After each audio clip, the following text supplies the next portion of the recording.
तो सबसे पहले हम जान लें कि हमारा इम्यून सिस्टम जो है, हमारा इम्यून सिस्टम क्या है। इम्यून सिस्टम एक बहुत ही पावरफुल सिस्टम है। हमारी बॉडी के बहुत सारे सिस्टम्स है, लाइक डाइजेस्टिव सिस्टम हो गया, रेस्पिरेटरी सिस्टम हो गया, नर्वस सिस्टम हो गया एंड एक्सक्रीटरी सिस्टम हो गया। एंड इन सब के ओवर एंड अबव हमारा इम्यून सिस्टम है, जो कि बहुत ही पावरफुल सिस्टम है।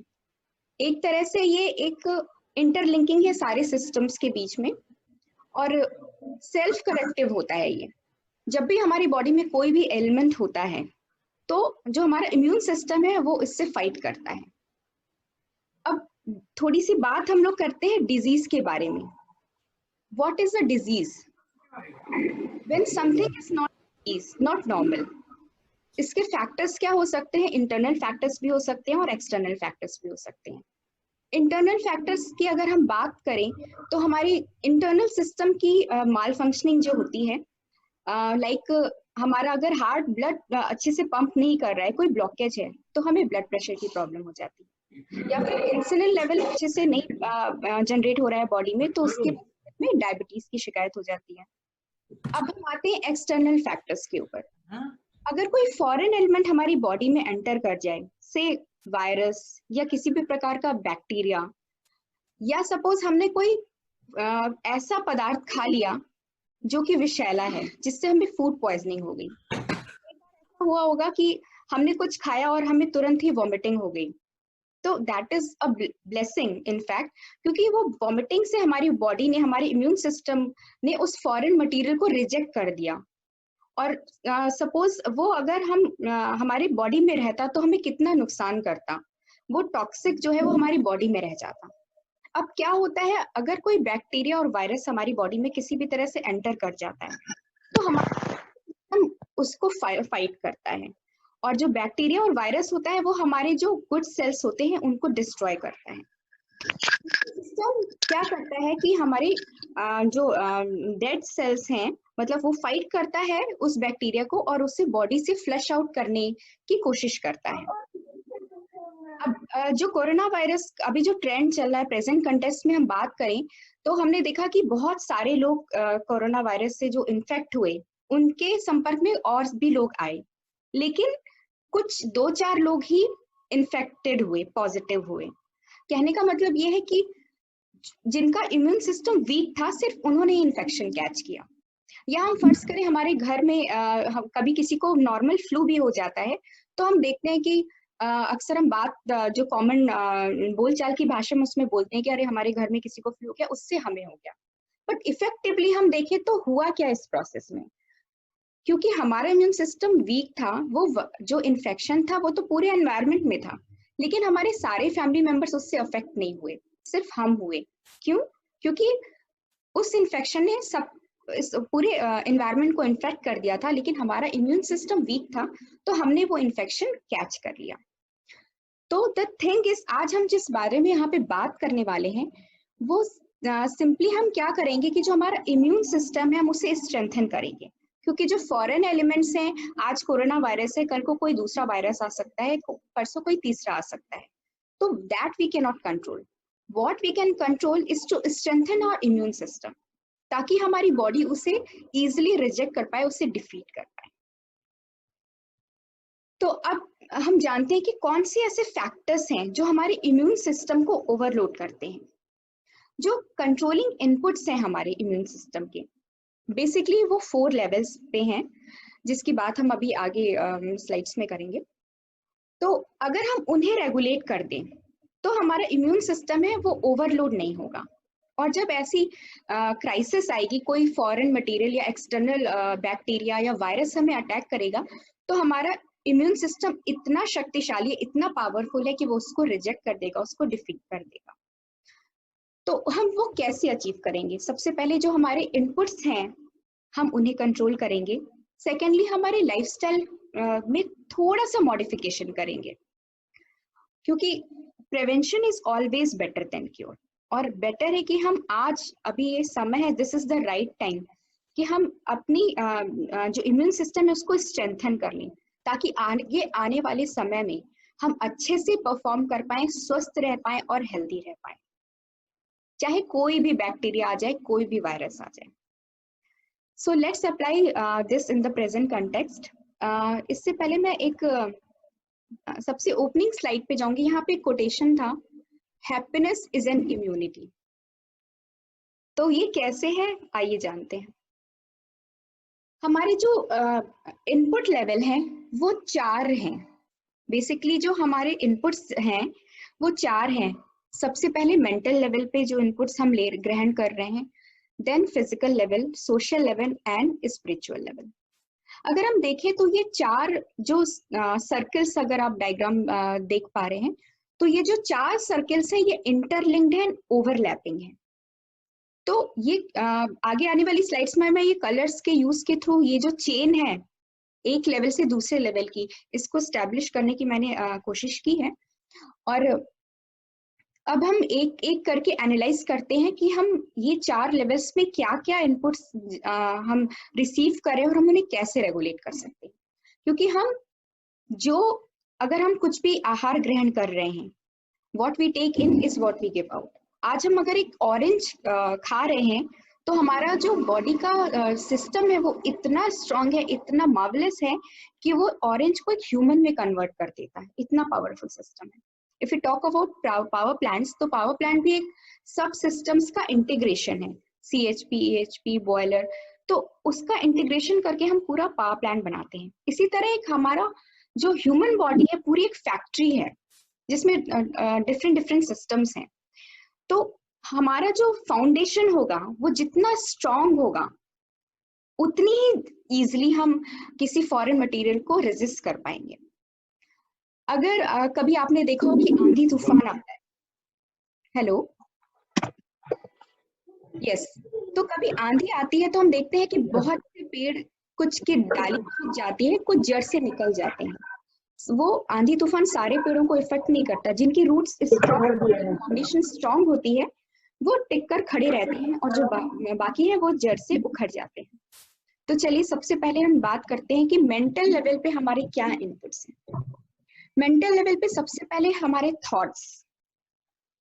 अब जो विचार हम ले रहे हैं, कर रहे हैं, हमारे मस्तिष्क में उत्पन्न हो रहे हैं, वो हमारे इफेक्ट करते हैं। लोगों के साथ हुआ होगा कि आपने स्क्रीन पे कुछ मूवी देखी। अदर लोग अपना ऑडियो बंद कर दें please. Hello hello, others please stop audio. आप लोग से रिक्वेस्ट है, प्लीज अपना ऑडियो म्यूट पे कर दीजिए, और जो क्वेश्चंस होंगे वो हम बाद में ले लेंगे।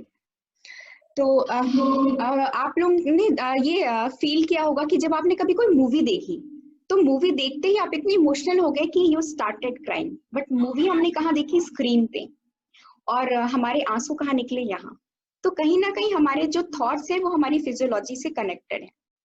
अच्छा, अगर आप थोड़ा सा ध्यान दें, अगर कोई ऐसा पर्सन है जिसको बहुत गुस्सा आता है, तो गुस्सा क्या है? एक तरह से पेन है। तो pain is a reflection of anger.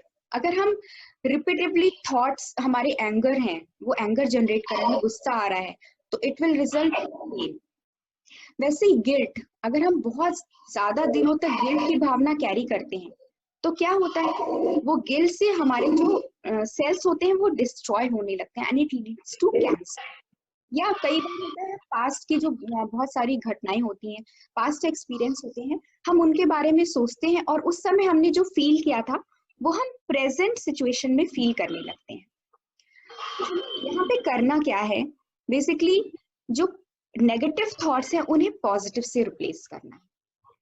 अभी सबसे पहले क्या होता है, आज हम मॉर्निंग में उठते हैं और मोबाइल उठाते हैं या टीवी स्क्रीन ऑन करते हैं, और सबसे पहले हम क्या देखते हैं? कितने लोग भारत में इन्फेक्ट हो गए कोरोना वायरस से, ओवर द वर्ल्ड कितने हो गए। तो उस थॉट से हम अपना डे स्टार्ट करते हैं, और वो फियर हमारे दिन, मतलब एक जिंदगी का हिस्सा ही बन गया है। दिन क्या, पूरी जिंदगी का हिस्सा बन गया है। तो हमें क्या करना है? बेसिकली जो वो थॉट्स हैं, अपना जो डे है, अगर हम उससे ना स्टार्ट करके एक पॉजिटिव नोट पे स्टार्ट करें तो बहुत सारी चीजें हम बदल सकते हैं। हमें अवेयर रहना है कि करंट सिचुएशन में क्या करना है, लेकिन उससे हमेशा भयभीत होकर नहीं रहना है। और क्या एक्शन करना है। जैसे अभी गवर्नमेंट ने बोला कि आप घर पर रहिए, तो आप घर पर रहिए, और जो भी गाइडलाइंस आ रही हैं, जैसे कल पीएम प्रसार पे भी हमने देखा कि एक आयुष मिनिस्ट्री की गाइडलाइंस थी कि आपको क्या खाना है, अदरक खाना है, विटामिन सी के लिए सिट्रस फूड खाने हैं, वो सब करना है, अवेयर रहना है और जुडिशियसली एक्ट करना है, लेकिन थॉट में हमें एक पॉजिटिविटी रखनी है। तो हम जब पॉजिटिविटी की बात करेंगे, तो अगर आपसे बोला जाए कि आप खुश रहिए, तो सबसे पहले आपके मन में सवाल उठता है, मेरे मन में भी उठा था कि अरे हम किस बात के लिए खुश हों, ऐसा क्या है। तो उस क्वेश्चन पे ना जाके हम क्या कर सकते हैं, हम इससे अपनी शुरुआत करते हैं। सबसे पहले एटीट्यूड ऑफ ग्रेटिट्यूड। अगर हमारा जो एटीट्यूड है लाइफ का वो ग्रेटिट्यूड भरा हो, उससे हम अपने दिन की शुरुआत करें, तो हमारे दिन का ओरिएंटेशन एक फियरफुल जोन से निकल के एक पॉजिटिव एंड पीसफुल जोन पे आ जाएगा। एटीट्यूड ऑफ ग्रेटिट्यूड को सोशल लेवल पे अच्छे से डिटेल में कवर करेंगे। फिर हम आते हैं वाइब्रेशनल एनर्जी के ऊपर। जो हमारी, हम बात करें कि जो वर्ड्स हैं, वर्ड्स में एक एनर्जी होती है, और जो फैक्ट और फाइंडिंग से हमें पता चला है कि जो सबसे हाईएस्ट एनर्जी वाले वर्ड्स हैं वो 4 हैं: enlightenment, peaceful, joyful and love. Hindi में अगर बोला जाए, आप अपनी सहजता के अनुसार हिंदी या इंग्लिश किसी भी लैंग्वेज में, या अपनी जो भी आपकी रीजनल लैंग्वेज है उसमें इन शब्दों को बोल सकते हैं। तो ये जो 4 शब्द हैं ये हमारी फाउंडेशन है, और हम आगे लेवल्स की बात करेंगे, इन 4 वर्ड के रिस्पेक्ट में हमें क्या करना है हम उसको लेके चलेंगे। तो इसके ऊपर क्या जो डिटेल है मैं आगे आने वाली स्लाइड्स में कवर करूंगी। यहाँ पे मैं आपको एक छोटा सा इंट्रोडक्शन ये देती हूँ कि अगर हम सिर्फ इसको वर्बली बोलते हैं, एनलाइटेंड, पीसफुल। ये मिस्टर अजय कुमार शर्मा कोई है, इनका ऑडियो प्लीज म्यूट कर दें, इससे दिक्कत आ रही है। Ajay Kumar Sharma please. Ajay Kumar Sharma. Hello. Sir तुम होस्ट हो, तुम म्यूट कर सकती हो। हाँ मैंने किया, अभी अभी जस्ट किया मैंने, है अभी ना? जस्ट, हाँ, थैंक यू। हाँ मैंने म्यूट कर दिया। तो हम बात कर रहे थे वर्ड्स की। हर वर्ड की अगर हम मैं आपसे बोलूं माँ, तो माँ बोलते ही आपके दिमाग में एक अपनी माँ की इमेज आ जाती है। या अगर हम बोलते हैं पीएम, तो पीएम से हमारे ऑफिस की इमेज हमारे दिमाग में आ जाती है। तो इनिशियली क्योंकि ये हमारे लिए नई है, मेरे लिए भी नई थी, तो इसमें हम यूज करेंगे ऑब्जेक्ट मैपिंग की, कि एनलाइटमेंट, पीसफुल, जॉयफुल और लव, इन चारों वर्ड से कनेक्ट करके हम अपनी माइंड में एक इमेज को फिक्स कर लेंगे, और हम जब भी ये वर्ड्स बोलेंगे तो वो इमेज हमारे दिमाग में आ जाएगी, तो हमारे लिए थोड़ा सा इजी हो जाएगा स्टार्ट करना। अगर से फॉर एग्जांपल मैं जब भी ये वर्ड्स बोलती हूँ, तो मेरा भतीजा है जो कि 2 साल का है और बहुत ही क्यूट है, तो उसकी अलग अलग एक्टिविटीज हैं, मैंने उसको उस एक्टिविटीज को इन 4 शब्दों में लिंक कर दिया है। तो जब भी मैं बोलती हूँ आई एम एनलाइटेंड, तो जब वो कुछ नया चीज देखता है तो उसका एक पर्टिकुलर सा एक्सप्रेशन है मेरे जहन में, वो एकदम से ट्रिगर हो जाता है। पीसफुल जब मैं बोलती हूँ, तो पीसफुल बोलते ही उसकी बहुत शांत सी स्माइल है, वो इमेज इवॉल्व हो जाती है। जॉयफुल, उसकी जंप है। और जब मैं लव बोलती हूँ तो उसकी बहुत प्यारी सी स्माइल है, वो मेरे जहन में आती है। तो ऐसी आप अपनी सहजता के अनुसार इन चारों शब्द के लिए एक ऑब्जेक्ट क्या, एक कोई लिविंग पर्सन विद इमोशन, क्योंकि लिविंग पर्सन मैं इसलिए बोल रही हूँ कि उसमें वो ऑब्जेक्ट भी होगा प्लस इमोशन भी होगा। अगर हम एनलाइटमेंट की बात करें तो हम इमेजिन कर सकते हैं एक उगता हुआ सूरज, लेकिन उसमें कोई फीलिंग्स नहीं आएंगी, इमोशंस नहीं आएंगी। तो बेसिकली हमें इस वाइब्रेशनल एनर्जी के साथ इमोशन भी ऐड करना है, ताकि हम वो इमोशन अपने अंदर फील कर पाए, वो भाव अपने अंदर जगा पाए।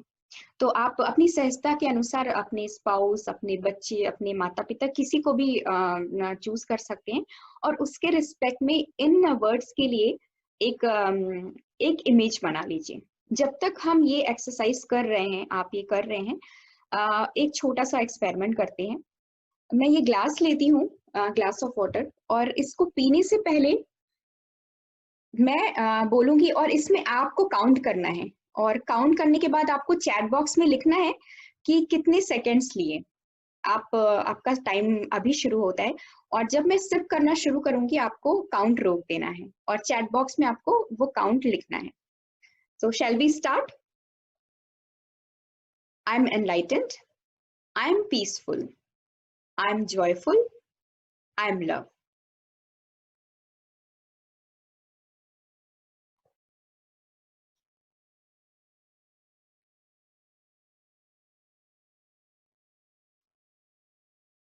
होपफुली आप लोगों ने अपने रिस्पॉन्स चैट बॉक्स में लिख दिए होंगे। कोई बोल सकता है कि कितना टाइम लगा आपको, कितने सेकंड्स लगे?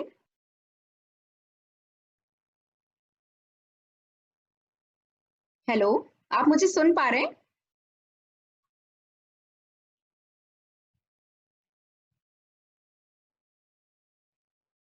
क्या आप सुन पा रहे हैं? 10, ओके, 10 सेकंड्स। सो रफली 10 सेकंड्स की exercise. Moving on to next.